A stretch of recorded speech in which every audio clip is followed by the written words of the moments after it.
চলে আসলাম সেই রাঙামাটি খাগড়াছড়ি। এটা হচ্ছে সাজেক বিলি যাওয়ার উদ্দেশ্যে আমরা আসলাম। তো এখন আসলাম আমরা হচ্ছে একটা হলো বিডিআর ক্যাম্প, ঠিক আছে। বিডিআর ক্যাম্পে একটু ব্রেক দিতে হয়, এখানে ওরা ইচ্ছা করে ব্রেক করায়। তো আমি কিছু কিছু আবার ফেসবুক রিলস ভিডিওর জন্য শর্ট নিয়েছিলাম এইগুলা। তো এখানে ব্রেক দিতে হয়, তার কারণ হচ্ছে এখানে ওদের কিছু দোকান আছে বিডিআর ক্যাম্পে, তো সেখানে একটু বেচা কিনা হলো এই আর কি, এই জন্য একটু ব্রেক করাইলো। আচ্ছা, তারপর এখানে কি আছে, যাই হোক, তারপরে আবার আমরা রওনা দিলাম সাজেক ভ্যালির উদ্দেশ্যে। সাজেক ভ্যালি যাচ্ছি, ঠিক আছে। এত উঁচু নিচু রোড, আসলে এটা ভিডিও দিয়ে বোঝা যায় না যে আসলে কত উঁচু নিচু, অনেক উঁচু নিচু, মানে দেখতে মানে ভয়ঙ্কর। কিভাবে গাড়ি ওঠে ভয়ঙ্কর, নিজেরাই ধমক খেয়ে যায়, কি হয়, হায় হায়।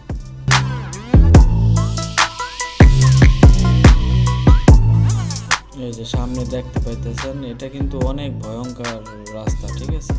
অনেক ডিয়ারিং, একটু সমস্যা, যদি গাড়ি এলোমেলো একটু যদি ভুল করে না, তাহলে একবারে কোথায় যে যাবে গাড়ি, ঠিক আছে। এই আমরা চলে আসলাম এবার সেনাবাহিনী ক্যাম্পে, ঠিক আছে। বাগেরহাট ক্যাম্প, সেনা ক্যাম্প এটা, বাগাইহাট, এই যে আর্মি ক্যাম্প। তো এখানেও ব্রেক দিতে হয়। এখানে মূলত আসলে যারা এই যে পাহাড়ি অনেক ফল টল না, অনেক ফল, সব কিছু পাহাড়ের, এখানে নারিকেল, অনেক কিছু ফল, কলা থেকে শুরু করে অনেক কিছু ফল।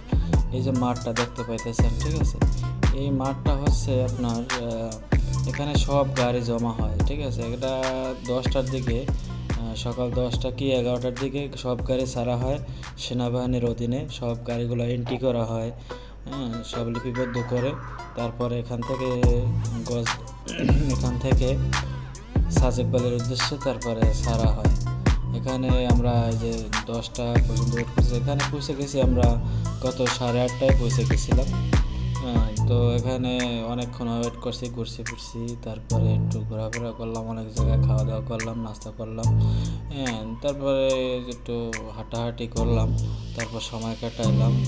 এখানে আবার এই যে আর্মি ক্যাম্পের পাশেই এটা, এখানে আবার এরকম কত সুন্দর বসার সিস্টেম আছে, তো বসে ফেসবুক রিলস ভিডিও বানানোর জন্য শর্ট নিয়েছিলাম। তারপরে এই যে মাঠটা, এখান থেকে মূলত এই যে বাম পাশে দেখতেছেন, ওদিক থেকে আমরা আসছি। তারপর ডান পাশে ওদিকে হলো সাজেক ভ্যালির রোড। পুরো মাঠে এই গাড়িগুলো সব কিন্তু ছাড়বে, এক টাইমে ছাড়বে, ঠিক আছে।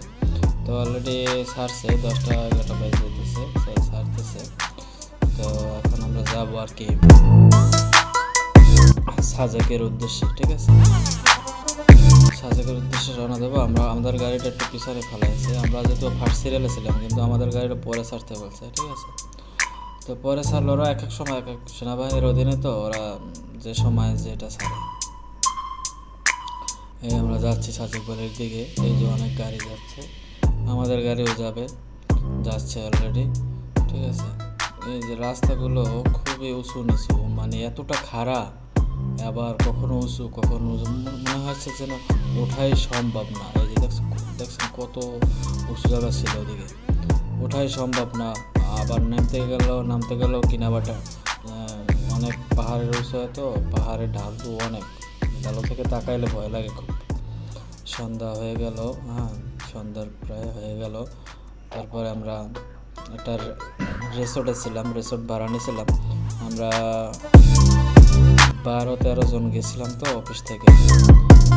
তো রিসোর্টটা অনেক সুন্দর ছিল, পুরো রিসোর্টটা বাঁশের তৈরি, ঠিক আছে। সেটাও দেখাবো আরও অসাধারণ একটা কিছু দেখাবো। যেমন আপনারা এসে আলুর টিলা একটা বিশাল পাহাড় আছে, পাহাড়ের নিচ দিয়ে গুহা, সেই গুহাটা অতিক্রম আসলেই মানে খুবই একটা ভয়ঙ্কর, সেটাও দেখাবো। এই যে আমরা তারপরে আসলাম, তারপর এখানে ব্যাম্বু বিরিয়ানি, এটা হলো ব্যাম্বু বিরিয়ানি, বাঁশের ভিতরে দিয়ে বিরিয়ানি পাকানো হয়েছে, চিকেন বিরিয়ানি, এটা বাঁশের ভিতরে দিয়ে তারপর খাওয়ায়। আচ্ছা, তারপরে রাত্রে থাকলাম সেই রিসোর্টটাও দেখাবো, বাঁশের তৈরি পুরো। সকালে একটা নাস্তা করতে আসলাম, ঠিক আছে। নাস্তা করে আবার আমরা যাব সেই টোটাল বাংলাদেশের সর্বোচ্চ উঁচু জায়গা হলো কংলাক পাহাড়, ঠিক আছে। মানে ওখানে ওঠার পরে নিচে তাকাইলে আসলে মনে হয় যেন একটু পড়ে গেলে শেষ, সাথে সাথে ডেট, কোনো কথা নেই। এই যে আসলাম আমরা, ঠিক আছে। এটা হলো কংলাক পাহাড়ের উপর একটা দোকান আছে। এটা হলো বাংলাদেশের সর্বোচ্চ উঁচু জায়গা, এরপর আর উঁচু জায়গা নাই, এত বড় পাহাড়। এই যে আমাদের অফিস কলিগ দাদুর ভাই অনেক কিছু খাচ্ছে।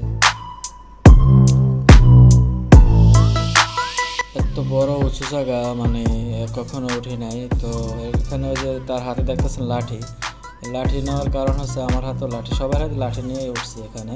এই যে উঠতেছি, এই পাহাড়টায় উঠতেছি সেটা দেখাইতেছি। তো উঠছি, এটা লাঠি লাগে, কারণ হচ্ছে আপনার এই লাঠির সহযোগিতা নিতে হবে। বাইরে একটু পড়ে গেলে একবার নিচে দেখছেন কতটা নিচে, এ তো অল্প অর্ধেক উঠলাম, এখন অনেক বাকি, ঠিক আছে। এরকম বাইক উপরে উঠতে উঠতে উঠতে অনেক দূর যেতে হবে। তো লাঠির সহযোগিতা ছাড়া আসলে ওঠা সম্ভব না, ঠিক আছে। এতটা খাড়া, এতটা উঁচু জায়গা, যা ভয়ঙ্কর। শুধু একটু ভুল করলে কোথায় যে চলে যাব, না ফেরার দেশে চলে যাওয়ার সম্ভাবনা বেশি থাকে, অ্যাক্সিডেন্ট হয়। এভাবে অনেক সাবধানে উঠতে হয় লাঠি দিয়া।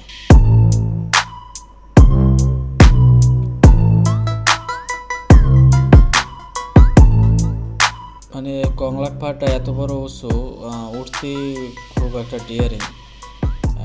আমাদের উঠতে, আমার অন্তত, অনেক সবারই মোটামুটি ম্যাক্সিমাম উঠতে প্রায় 20 মিনিটের উপরে লাগছে উঠতেই, ঠিক আছে, পাহাড়ের উপরে। আচ্ছা, পাহাড়ের উপরে উঠে আমরা এই যে পাহাড়ের উপরে আসছি, এখানে দোকান যে দেখাইছিলাম আগে, এই দোকানটাতে যে আনারস, এটা পাহাড়ি আনারস, তো আনারস খাইলাম সবাই মিলে, ঠিক আছে। আনারস খাইলাম অনেক মজা করে। আচ্ছা, অনেক মজা করে খাইছি আনারস। হ্যাঁ, সেই আসলে মিষ্টি, সেই মিষ্টি, হ্যাঁ, অসাধারণ, একবারে একদম মধু মধু, এই কিরে মধু। তো আসলে মধু ছিল এই আনারসটা।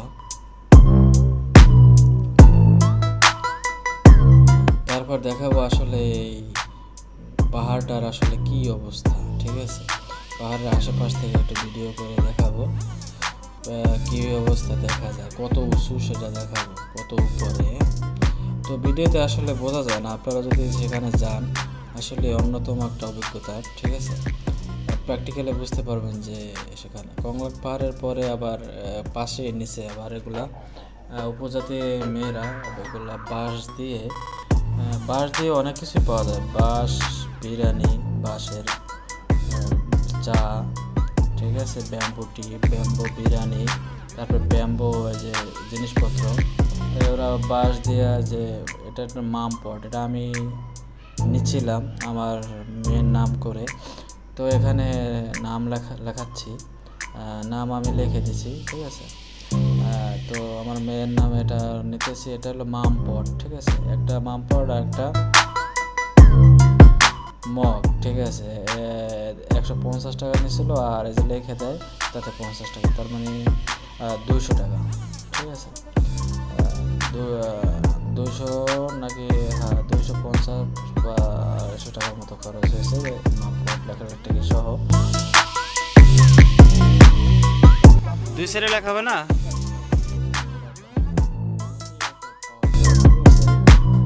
গ্যাসের আগুনে হিট দিয়ে তারপর নাম লেখা ডিজাইন করে দেয়, ঠিক আছে। সুন্দর লাগে, এটা আমার বাসায় এখনো আছে, এটা আমি রাখছি। তো এটা আসলে স্মরণ রাখার জন্য নিয়ে আসলাম, যাতে সবসময় বাসায় থাকে। এরপর আরো অনেক কিছু দেখাবো। আচ্ছা, পাহাড়টা দেখাবো, যে পাহাড়টা না দেখালেই নয়, এত বড় উঁচু জায়গা, হায় রে, আমি তো অবাক। আচ্ছা, তারপরে আমরা একটু বাসায় আসার আগে একটু দেখাই যে এই যে আপনার যে রিসোর্টটা ছিলাম, সেই রিসোর্টটা কিন্তু ঠিক আছে, আমরা রেস্ট নিয়েছিলাম। তো এই রিসোর্টটা বাঁশের দেখতে পাচ্ছেন পিছনে, অনেক কিছু আছে ভিতরে, কিন্তু আবার টাইলস বাথরুম, সবই ভাসমান, ঠিক আছে। বাঁশ দিয়ে তৈরি, সব টোটালি বাঁশ দিয়ে তৈরি। এই যে রিসোর্টের সামনে এটা কাঠ আছে, আবার রিসোর্টের সামনে এটা কাঠ, ভিতরে আবার বাঁশ আর এখানে কাঠ, কিন্তু এমনভাবে এত সুন্দর করে বানাইছে, খুবই অভাব। দেখার মতো রেসিপিগুলো।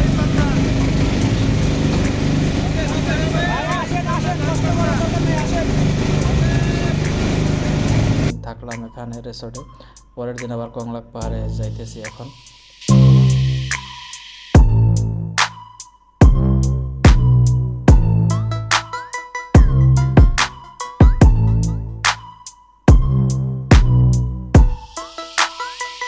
কংলাক পাহাড়ে যাইতেছি, ঠিক আছে।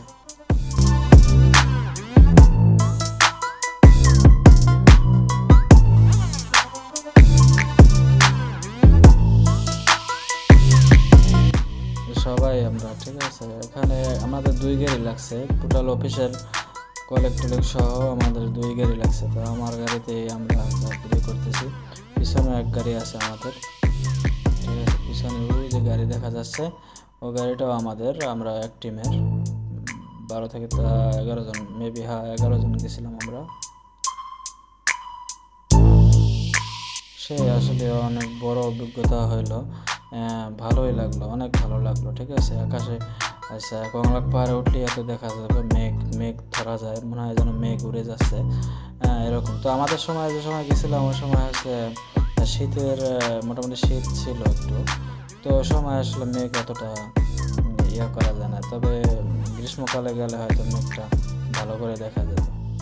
তো এই যে ভিডিও করতেছি।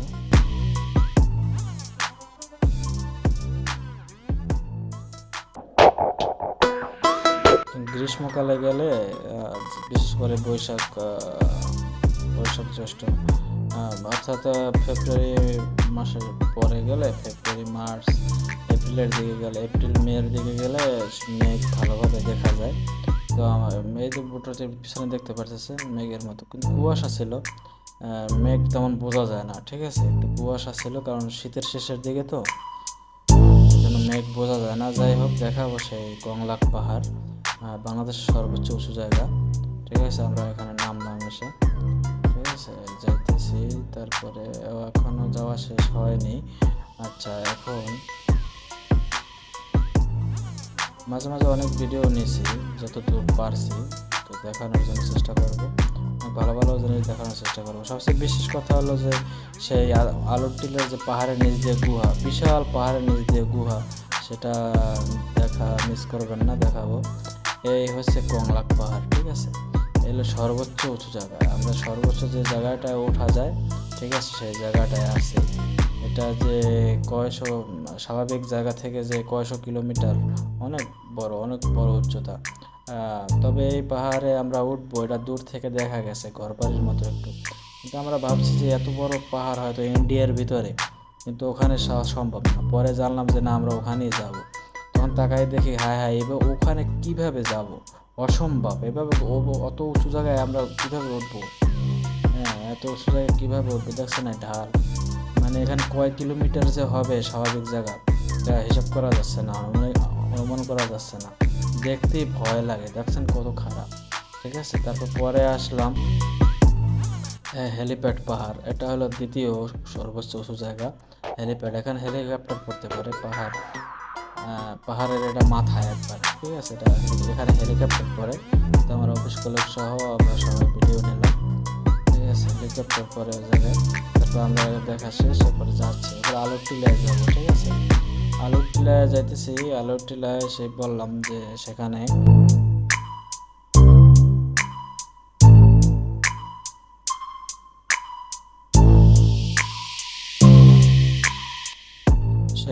আসলে এত বড় পাহাড়ের মাছ, এই হলো সেই গুহা, ঠিক আছে।